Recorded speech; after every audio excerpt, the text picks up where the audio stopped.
Hello my dear students, आप सभी को आपके अपने ही YouTube channel math and physics zone में एक बार फिर से वेलकम है। आज की क्लास में हम लोग क्लास 12 के फिजिक्स को स्टार्ट करने जा रहे हैं, जिसमें कि हम लोग यूनिट नंबर 1 जिसका नाम है इलेक्ट्रोस्टैटिक्स। तो इलेक्ट्रोस्टैटिक्स को हम लोग पढ़ेंगे, लेकिन वीडियो स्टार्ट करने से पहले मैं आपको ये बता दूं कि सबसे पहले की वीडियो को आपको एंड तक देखना है, ताकि हर एक कंसेप्ट आपका क्लियर हो पाए, है ना। साथ में एक चीज मैं आपको ये भी बताते चलूं कि आप सबसे पहले क्या करना है कि टेलीग्राम पे सर्च करना है MP644 MP644 सर्च कीजिएगा। तो वहां पे जो भी आपके MP644 सर्च कीजिएगा, सर्च करने के बाद जो चैनल वहां पे आएगा आपको उससे ज्वाइन हो जाना है ना। चैनल को क्या ज्वाइन हो जाने से आप फायदा ये है आपके कि जितने भी चीजों को मैं यहाँ पे पढ़ा रहा हूँ, इन सभी चीजों का पीडीएफ वहां पे आपको उस चैनल पे मिल जाएगा, है ना। तो आप लोग सबसे पहले टेलीग्राम से जुड़ जाना है, ताकि मैं जो भी पढ़ाऊँ वो सारी चीज आपको वहां पे हम हैंड रिटन नोट्स के तौर पे आपको वो सारी चीजें मैं वहां पे आपको दे पाऊँ, ठीक है ना। साथ में आपके ये सब लेक्चर करने के बाद मैं आपको एमसीक्यू कराऊंगा, बहुत सारी चीजों को कराऊंगा, जिसके चलते जरूरी है कि हर एक पीडीएफ आप तक पहुंच पाए। उसके लिए क्या है कि आपको टेलीग्राम पे जुड़ना होगा, ठीक है। चलिए अब मैं बिना किसी देरी के आगे के लेक्चर को हम लोग स्टार्ट करते हैं। देखिए हम लोग को क्या पढ़ना है आज। हम लोग को पढ़ना है क्लास 12 जो यूनिट नंबर 1 है, जिसका नाम है स्थिर वैद्युतिकी। इसको हिंदी में कहा जाता है स्थिर वैद्युतिकी, इसको इंग्लिश में हम लोग कहते हैं इलेक्ट्रोस्टैटिक्स, है ना। इससे जो एग्जाम में वेटेज है, एग्जाम में वेटेज ये जान ले कि एग्जाम में आखिर इसका क्या वेटेज है, क्या अहमियत है, क्यों कितने वेटेज का है, और किस तरीका से मुझे इसको एग्जाम के पॉइंट ऑफ व्यू से पढ़ना है, ये सारी चीजें, ठीक है ना। तो देखिए इसका एग्जाम का जो वेटेज है वो एग्जाम का वेटेज है 8 नंबर का। आपके 8 नंबर का एग्जाम में इस यूनिट से क्वेश्चन पूछा जाएगा, ठीक है ना। चलिए अब हम लोग स्टार्ट करते हैं इसमें कि इलेक्ट्रोस्टैटिक्स को जानते हैं कि इलेक्ट्रोस्टैटिक्स आखिर में है क्या। इसके बाद की चीजों को तो हमें पढ़ना ही पढ़ना है, लेकिन इलेक्ट्रोस्टैटिक्स जान ले कि पहले होता क्या है। एकदम आप लोगों को क्या करना है कि कलम कॉपी को साथ लेकर बैठना है, जो यहाँ पे मैं पढ़ा रहा हूँ उसको कॉपी कलम पे आपको लिखते चलना है, ठीक है ना। आइए देखते हैं कि इलेक्ट्रोस्टैटिक्स। सबसे पहले यहाँ पे आप देखिए, जो ये इलेक्ट्रोस्टैटिक्स मैंने यहाँ पे लिखा हुआ है, हिंदी मैंने लिखा हुआ है यहाँ पे, इसको स्थिर वैद्युतिकी कहते हैं। इलेक्ट्रोस्टैटिक्स आप कहीं लिखा रहा है तो इसको समझ जाना कि स्थिर वैद्युतिकी है ना। हिंदी मीडियम वाले जो बच्चे हैं, इलेक्ट्रोस्टैटिक्स क्या होता है जरा समझते हैं। देखिए इलेक्ट्रो जो स्टैटिक्स है, इलेक्ट्रोस्टैटिक्स जो है दो वर्ड से मिलकर बना है। एक आपका इलेक्ट्रॉन और दूसरा, जैसे एक आपका इलेक्ट्रो और दूसरा आपका स्टैटिक्स, है ना। इलेक्ट्रो और स्टैटिक्स, इलेक्ट्रो वर्ड से, जो इलेक्ट्रो वर्ड है उस इलेक्ट्रो वर्ड से क्या बना है, यानी कि इलेक्ट्रो जो वर्ड है, इलेक्ट्रो किससे बना है, ये इलेक्ट्रॉन से बना हुआ है। किससे बना है, इलेक्ट्रॉन से बना हुआ है। यानी जो इलेक्ट्रो वर्ड है वो इलेक्ट्रॉन से बना है। और इलेक्ट्रॉन का मतलब क्या होता है मेरे भाई, चार्ज होता है। क्या होता है, चार्ज होता है। और स्टैटिक का मतलब क्या होता है, रेस्ट होता है। रेस्ट का हिंदी लिखा है यहाँ विराम, और चार्ज का मतलब होता है आवेश, है ना। क्या मैंने बताया कि इलेक्ट्रोस्टैटिक जो वर्ड है दो वर्ड से बना है, इलेक्ट्रो और स्टैटिक से। इलेक्ट्रो का जो इलेक्ट्रो का मतलब होता है, इलेक्ट्रो जो बना है वो इलेक्ट्रॉन से मिलकर इलेक्ट्रॉन से बना है। इलेक्ट्रॉन का मतलब चार्ज होता है, और चार्ज का मतलब आवेश होता है हिंदी में। स्टैटिक क्या होता है, रेस्ट, और रेस्ट को हम लोग क्या कहते हैं, विराम। इसका मतलब ये होता है मेरे भाई कि रुके हुए, मैंने इसको दोनों को जब मर्ज कीजिएगा तो मिलेगा ये हमें कि रुके हुए आवेश का अध्ययन। क्या होगा, रुके हुए आवेश का अध्ययन, ठीक है ना। यानी कि विराम और आवेश है, तो विराम का मतलब रुकना, है ना। तो रुके हुए आवेश का अध्ययन, इसको इंग्लिश में क्या कहेंगे, स्टडी ऑफ रेस्ट चार्ज। क्या बोलेंगे, स्टडी ऑफ रेस्ट चार्ज, ठीक है ना। जरा समझिएगा ध्यान से कि इलेक्ट्रोस्टैटिक्स हम लोग का एक फिजिक्स का ब्रांच है। इलेक्ट्रोस्टैटिक्स का फिजिक्स का एक ब्रांच है, जिसमें कि हम क्या करेंगे, रुके हुए आवेश का अध्ययन करेंगे, यानी कि स्टडी ऑफ रेस्ट चार्ज। यानी कि रेस्ट चार्ज का हम लोग क्या करेंगे, स्टडी करेंगे। जो स्टेशनरी चार्ज है, जो रेस्ट चार्ज है, उस रेस्ट चार्ज का हम लोग क्या करेंगे, इस चैप्टर में, इस यूनिट में हम लोग स्टडी करेंगे, ठीक है ना। चलिए अब यहाँ पे हम लोग देखते हैं कि आखिर में जो हम लोग का स्टडी ऑफ रेस्ट चार्ज, माने रेस्ट चार्ज है जो हमारा लोग का इलेक्ट्रोस्टैटिक्स है। इलेक्ट्रोस्टैटिक्स में कितने सारे चैप्टर को हमें पढ़ना है? तो देखिए देखिए मेरे भाई, चैप्टर इसमें हमें दो पढ़ना है। एक चैप्टर 1 है, एक चैप्टर 2 है। चैप्टर 1 है जिसका नाम है विद्युत आवेश और क्षेत्र, जिसको इंग्लिश में हम लोग बोलते हैं इलेक्ट्रिक चार्ज एंड फील्ड। दूसरा है विद्युत विभव और संधारित्र, जिसको हम बोलते हैं इलेक्ट्रिक पोटेंशियल एंड कैपेसिटेंस, है ना। तो ये हमारे पास दो चैप्टर हो गए, ठीक है ना। एक चैप्टर जो हमारा यहाँ दिख रहा है आपको, है ना, और एक चैप्टर जो है यहाँ पे दिख रहा है। ये दोनों के दोनों चैप्टर हम लोग को इलेक्ट्रोस्टैटिक्स फिजिक्स के ब्रांच में पढ़ना है। क्लियर है कि नहीं है इतना बात? अब देखिए, इन दोनों चैप्टर से मिला के आपके क्वेश्चन एग्जाम में कितना पूछेगा? 8 नंबर का क्वेश्चन आपसे पूछा जाएगा, ठीक है ना। आगे देखते हैं कि ये तो हमने ये जाना कि रुके हुए आवेश का अध्ययन हम लोग करते हैं, उसको हम लोग इलेक्ट्रोस्टैटिक्स बोलते हैं। इसी को थोड़ा सा हमने स्टैंडर्ड तरीका से इसका डेफिनेशन को एक्सप्लेन किया हुआ है यहाँ पे, इसको लिखना है, ठीक है ना। तो चलिए इस बात को समझते हैं कि इलेक्ट्रोस्टैटिक्स का डेफिनेशन। हम लोग तो ये जान गए कि इलेक्ट्रोस्टैटिक्स में स्टैटिक्स जो हमारे पास स्टैटिक चार्ज है, जो रेस्ट चार्ज है, स्टेशनरी चार्ज है, उसका अध्ययन करेंगे, स्टडी करेंगे। लेकिन आखिर में इलेक्ट्रोस्टैटिक्स को थोड़ा अच्छे तरीका से कैसे हम डिफाइन करेंगे, तो वो देखिए क्या है कि यहाँ पे हम लिखे हैं कि इलेक्ट्रोस्टैटिक्स जो है फिजिक्स का वह शाखा, यानी इलेक्ट्रोस्टैटिक्स फिजिक्स की वह शाखा है जिसमें हम क्या करते हैं, जिसके अंतर्गत हम लोग रुके हुए आवेश और उनके द्वारा उत्पन्न किए गए प्रभावों के बारे में अध्ययन करते हैं। क्लियर है कि नहीं है? देखिए, इलेक्ट्रोस्टैटिक्स फिजिक्स की वह शाखा है जिसके अंतर्गत हम लोग रुके हुए आवेश और उनके द्वारा उत्पन्न किए गए प्रभावों का अध्ययन करते हैं। इंग्लिश में यहाँ पे लिखे हैं आपको, electrostatics is the branch of physics that deals with the study of rest charge and the effect produced by them, है ना। इसका मतलब अब जरा समझिएगा कि इसका मतलब क्या होता है। देखिए, सबसे पहली चीज कि यहाँ पे एक टॉपिक आ रहा है, एक नाम आ रहा है जिसका नाम है चार्ज। क्या नाम है? चार्ज, है ना। देखिए यहाँ पे एक टॉपिक आ रहा है जिसका नाम है चार्ज। देखिए चार्ज क्या है, और चार्ज द्वारा इफेक्ट जो प्रोड्यूस इफेक्ट किए जाएंगे, जो इफेक्ट प्रोड्यूस किए जाएंगे, वो इफेक्ट क्या प्रोड्यूस किए जाएंगे, ये है। तो मतलब कि यहाँ पे मोटा मोटी हम इस बात को जान लें कि जैसे होता है ना कि इलेक्ट्रोस्टैटिक्स क्या है, इलेक्ट्रोस्टैटिक्स फिजिक्स का एक ऐसा ब्रांच होता है जिसमें हम लोग क्या करते हैं, स्टैटिक चार्ज का यानी कि रेस्ट चार्ज का स्टडी करते हैं, और साथ में उसके द्वारा जो प्रभाव यानी जो होता है ना इफेक्ट प्रोड्यूस किए जाते हैं, उसका स्टडी करते हैं। देखिए यहाँ पे मैं आपको बता दूं कि यहाँ पे जो चार्ज है, तो चार्ज को जब हम पढ़ाएंगे तो ये सारी चीजों को भी बताएंगे, लेकिन खैर कोई बात ना, मैं आपको यहीं पे समझा दे रहा हूँ। चार्ज वहां से इंटरलिंक यहाँ से कर लिया जाएगा, ठीक है ना। जरा समझिएगा, जैसे कि चार्ज जो है ना, चार्ज हम लोग क्या करते हैं, रेस्ट चार्ज तो समझ में आ रहा है कि रेस्ट चार्ज। देखिए यहाँ पे दो चीजें हैं, मैं आपको बता रहा हूँ। एक यहाँ से बात क्या निकल के आ रही है, रेस्ट चार्ज।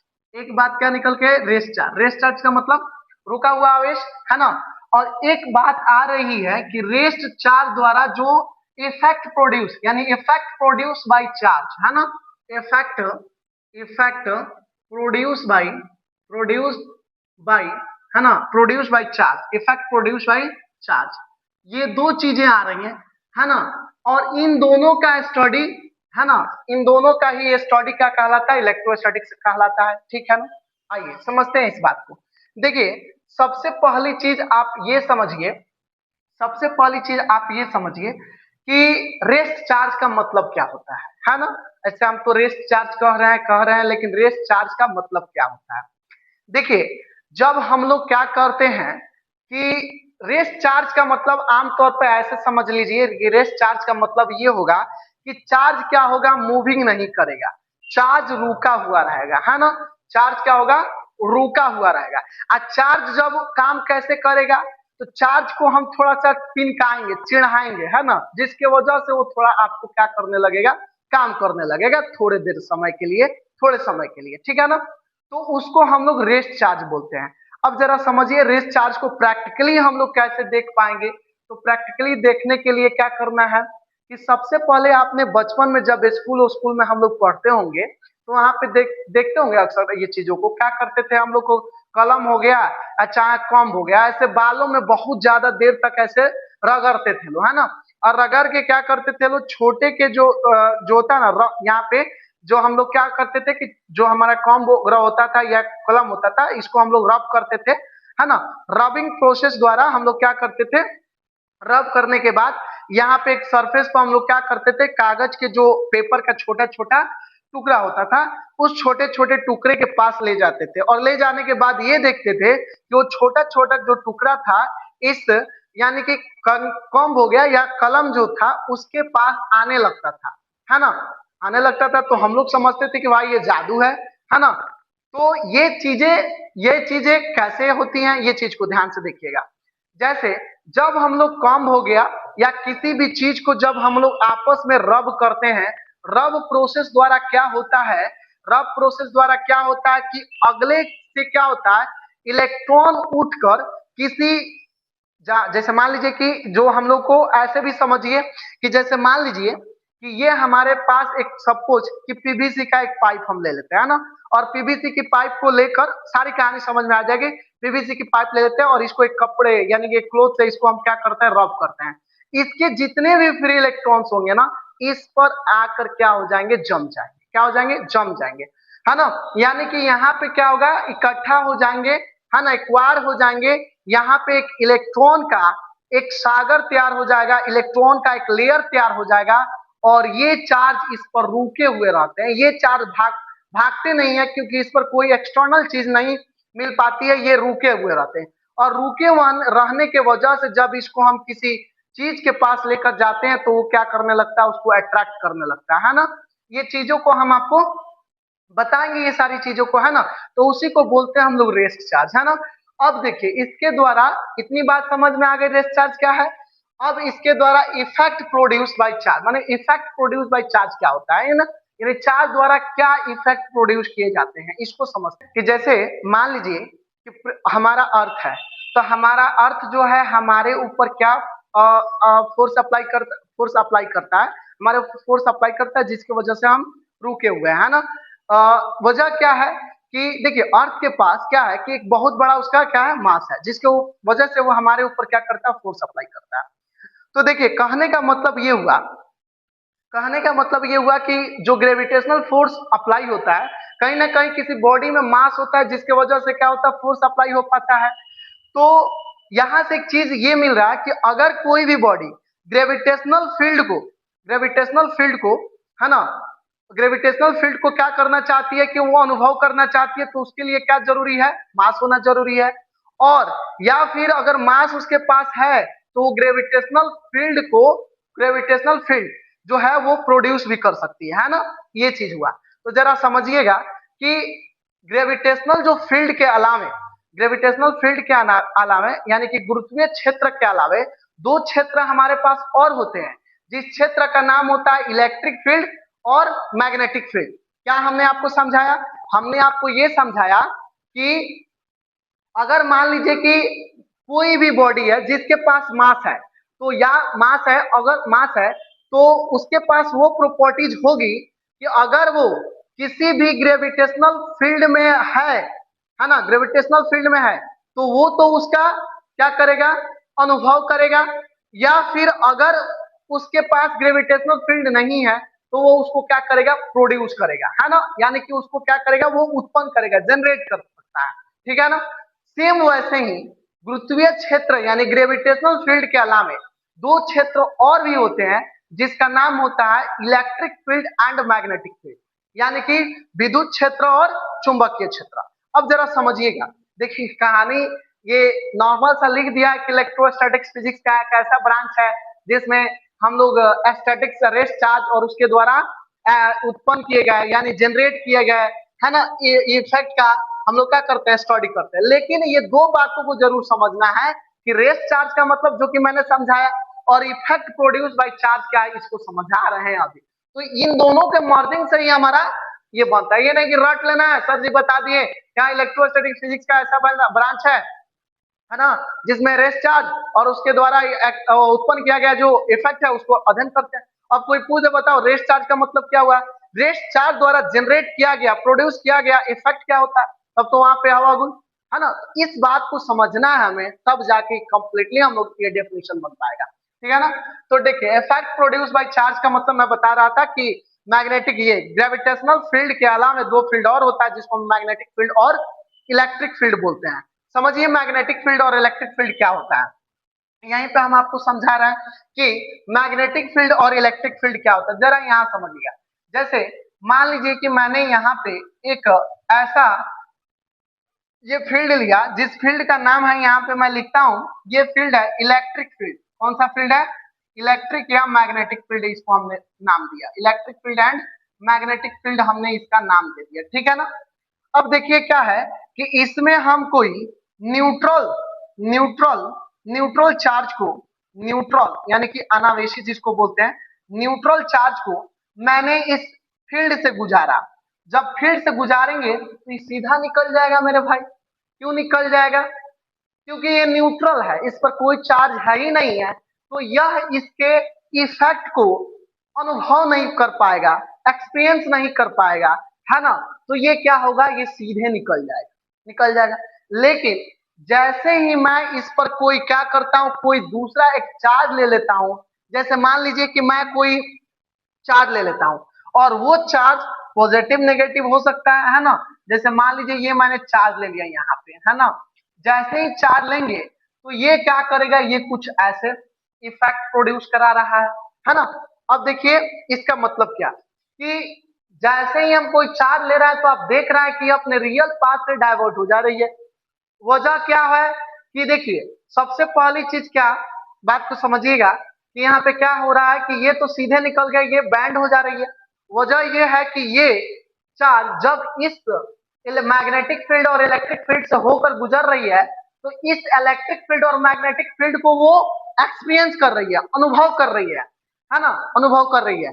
और ये जो इलेक्ट्रिक फील्ड और मैग्नेटिक फील्ड ये जनरेट हुए हैं, ये हवा में, हवाबाजी में ऐसे ही जनरेट नहीं हो गए, कहीं ना कहीं इधर इधर इधर उधर उधर कहीं ना कहीं चार्ज है, जिसके वजह से यहाँ पे इलेक्ट्रिक फील्ड और मैग्नेटिक फील्ड प्रोड्यूस हुआ है। तब जाकर जब हम कोई चार्ज को यहाँ से लेकर जा रहे हैं तो देख रहे हैं क्या हो रहा है कि इसके इलेक्ट्रिक फील्ड और मैग्नेटिक फील्ड का ये क्या कर रहा है, अनुभव कर रहा है, एक्सपीरियंस कर रहा है।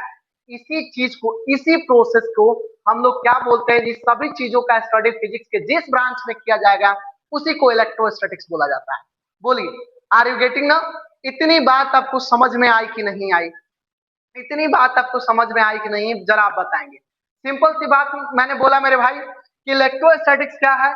तो इलेक्ट्रोस्टैटिक्स फिजिक्स का ऐसा ब्रांच है जिसमें हम लोग रेस्ट चार्ज के बारे में, रेस्ट चार्ज और रेस्ट चार्ज द्वारा जो एक्टिव किए गए जो इफेक्ट होते हैं, प्रोड्यूस किए गए जो इफेक्ट होते हैं, उसका स्टडी कर रहा है। देख रहे हैं यहाँ पे साफ साफ दिख रहा है कि ये जो रेस्ट चार्ज है, ये कहीं ना कहीं ये जो इलेक्ट्रिक फील्ड और मैग्नेटिक फील्ड है, कहीं ना कहीं चार्ज द्वारा ये एक्टिव किए गए हैं।